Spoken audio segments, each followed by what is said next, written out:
everyone. Good morning. Today we are going to study nationalism in India. You have studied Indian national movement in 8th standard. You know how nationalism emerged in Europe. What do you mean by nationalism? It's basically the feeling of patriotism, affection towards the country. It also implies a significant unity among the people. Nationalism is loyalty and devotion to nation. How nationalism emerged in India? What led to the growth of national sentiments in India? We know that India was under the control of British rule. In India, the growth of modern nationalism is intimately connected to the anti-colonial movement. Do you know why Indians were unhappy under British rule? We have studied in 8th standard what happened to peasants under British rule, what happened to tribals under British rule, how zamindars and British exploited the poor people. A growing anger against the colonial government was thus bringing together various groups and classes of Indians in a common struggle for freedom in the first half of the 20th century. So the economic exploitation of the British government created an anti-British attitude among the Indians.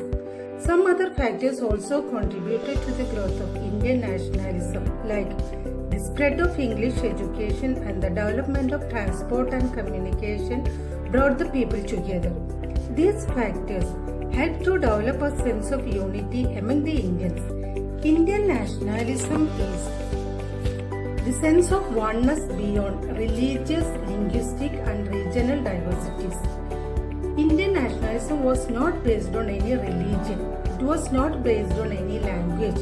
It was not based on any region. It was beyond that. Oneness among the people created Indian nationalism. The year 1885 marks the beginning of a new epoch in Indian history. What happened in 1885? There were many associations during this time. Among them, Indian National Congress was the most important one. It was formed in 1885, December 28. With the formation of Indian National Congress, the agitations against the British attained an organized nature.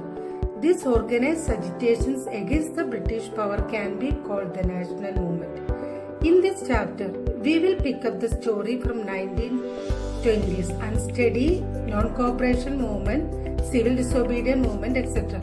We will also learn how the Congress sought to develop the national movement. The first part of the lesson is First World War, Khilafat and non-cooperation movement. World War I broke out in 1940. India was under the control of British rule during this time.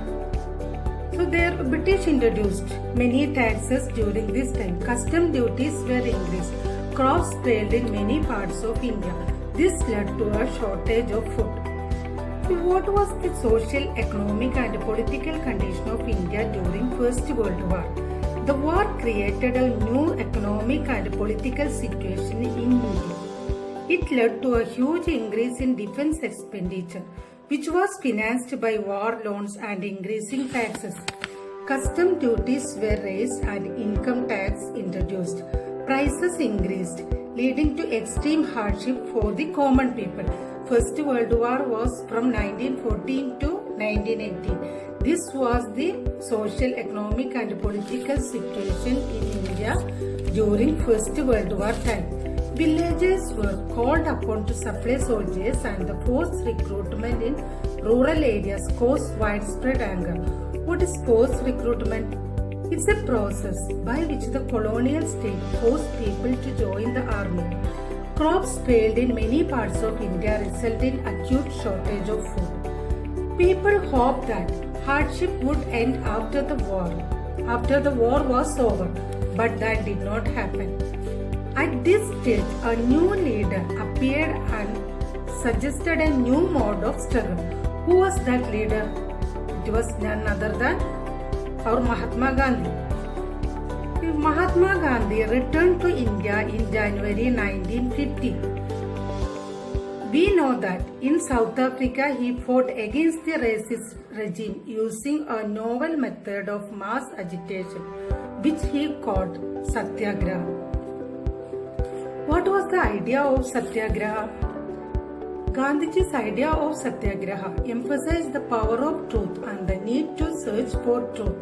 If the cause was true, if the struggle was against injustice, then physical force was not necessary to fight the oppressor. Without seeking vengeance or being aggressive, a Satyagrahi could win the battle through non-violence. See, Gandhi believed that this dharma of non-violence could unite all Indians. This could be, without seeking vengeance or being aggressive, a Satyagrahi could win the battle through non-violence. This could be done by appealing to the conscience of the oppressor. People, including the oppressors, had to be persuaded to see the truth instead of being forced to accept the truth through the use of violence. This was the idea of Satyagraha. According to Gandhiji, it emphasized the power of truth and the need to search for truth. It was based on truth, and Gandhiji's idea of Satyagraha was based on truth and non-violence. Gandhiji believed that this dharma of non-violence could unite all Indians. After arriving in India, he successfully organized Satyagraha movement in various places like 1917 Champaran Satyagraha, 1918 Kheda and Ahmedabad. Champaran Satyagraha was his first experiment in India, first Satyagraha in India. 1970 Champaran in Bihar for supporting indigo planters. Kheda and Ahmedabad in Gujarat. 1918 Kheda peasant movement and Ahmedabad cotton mill workers strike. So in your textbook, these years will be different. These years are different, but these are the correct years. 1917 Champaran Satyagraha, 1918 Kheda and Ahmedabad. Champaran in Bihar, Kheda and Ahmedabad in Gujarat. In 1919, Gandhiji decided to launch a nationwide Satyagraha against the proposed Rowlatt Act. This act had been hurriedly passed through the Imperial Legislative Council despite the united opposition of the Indian members. What is Rowlatt Act? The act authorized the British officers to imprison any Indian political leader for 2 years without any trial. What is Rowlatt Act? Any political leader can be imprisoned without any trial for 2 years. That is Rowlatt Act. Indians protested against this act. So Gandhiji wanted non-violent civil disobedience against this law. So he started Hartal on 6th April. Rallies were organized. Workers went on strike in railway workshops and shops closed down. Alarmed by the popular upset, the British administration decided to clamp down on nationalists. So, local leaders were picked up from Amritsar and Mahatma Gandhi was barred from entering Delhi. On 10th April, the police in Amritsar fired upon a peaceful procession, provoking widespread attack on banks, post offices and railway stations. On 13th April, the infamous Jallianwala Bagh incident took place.